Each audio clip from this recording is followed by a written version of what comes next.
না, বিজেপি ওটাকে ঘুষপেটিয়াদের রাস্তা বলতে পারে, গোটা ভারতবর্ষ ওটাকে সাম্প্রদায়িক সম্প্রীতির রাস্তা বলে জানে। বিজেপির ন্যারেটিভ আমরা কেন শুনবো?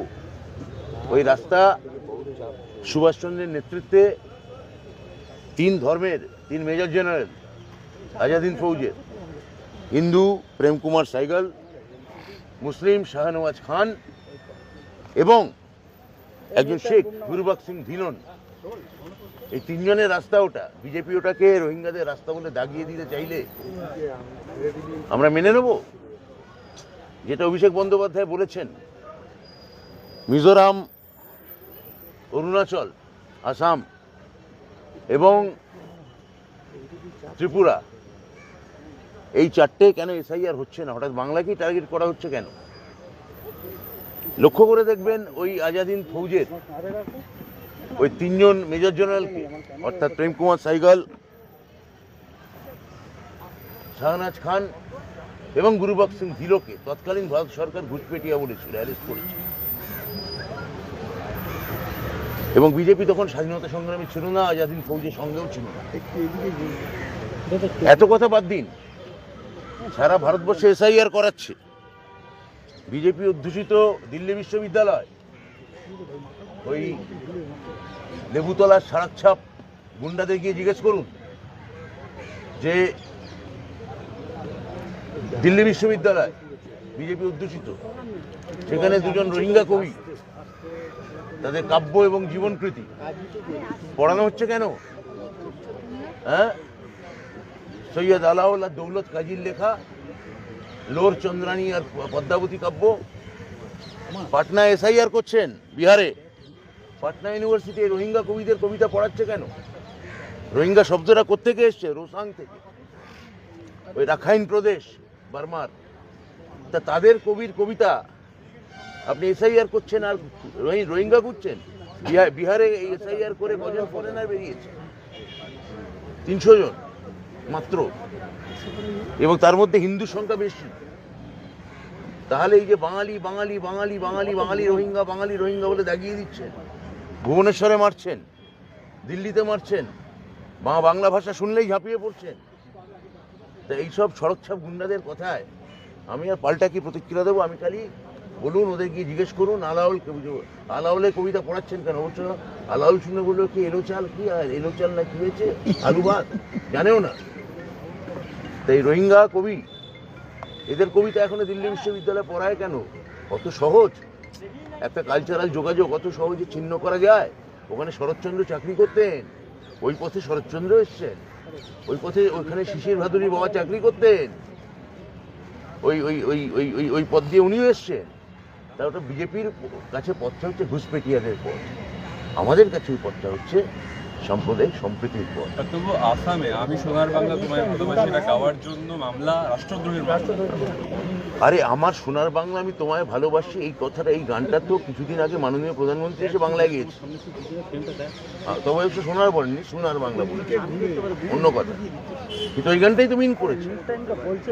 তাহলে আসাম যে মূলত, আসামের বিজেপি যে মূলত বাংলা এবং বাঙালি বিরোধী, ডিটেনশন ক্যাম্পগুলো দেখলে বোঝা যাবে।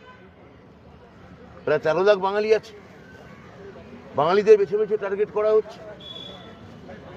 তা এইটা তো আমার নেত্রী বলেছেন, মমতা বন্দ্যোপাধ্যায় পরিষ্কার চোখে আঙুল দিয়ে দেখিয়ে দিয়েছে, এবং মঙ্গলবার ওনার নেতৃত্বে আমরা পথে নামছি। আমার শেষ প্রশ্ন স্যার, যারা বিএলও তারা বলছেন যে আমরা এত তাড়াতাড়ি স্কুলের ডিউটি করে কি করে নির্বাচন কমিশনের কাজ করবো? এর উত্তর তো আমি আগে আপনাকে দিয়েছি, যে কোনো একটা লিখিত কমিউনিকেশন নির্বাচন কমিশন স্কুল শিক্ষা দপ্তরকে করে, একটা কোনো কমিউনিকেশন নেই। কোন টিচারকে নিচ্ছে স্কুল শিক্ষা দপ্তর জানে না। তা টিচাররা যে কথাটা বলছেন, কথাটা তো ঠিকই বলেছে। একটা সরকারি সংস্থা একটা সরকারি সংস্থাকে চিঠি দেবে, কমিউনিকেশন করবে, স্বাভাবিক কথা। এতে অসুবিধা কোথায় আছে আমি বুঝলাম না। কাল থেকে গ্রুপ সিডির নতুন আবেদন প্রক্রিয়া শুরু হচ্ছে, আপনারা করতে পারলেন উইদিন ডিসেম্বরের মধ্যে করা? আমি তো বলেছিলাম ডিসেম্বরের মধ্যে এসএসসি প্রক্রিয়া চালু করবে, তাই হচ্ছে।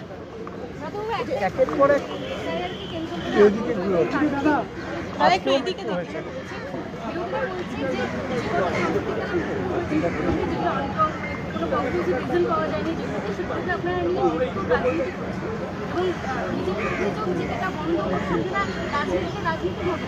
এমনকি যারা সিপিএম এবং কংগ্রেস যারা এই এসআইআর বিরোধিতা করছে তারাও বলছে রাজনীতি করছে। না, প্রথম কথা হচ্ছে একজন মানুষ যদি এবং বলা হচ্ছে যে আপনারা ভয় পাচ্ছেন। সুইসাইডাল নোট লিখে মারা যান, বিজেপি তো একথাও বলছে তাকে মেরে ঝুলিয়ে দেওয়া হয়েছে, তাহলে মৃত্যু রাজনীতি কারা করছে?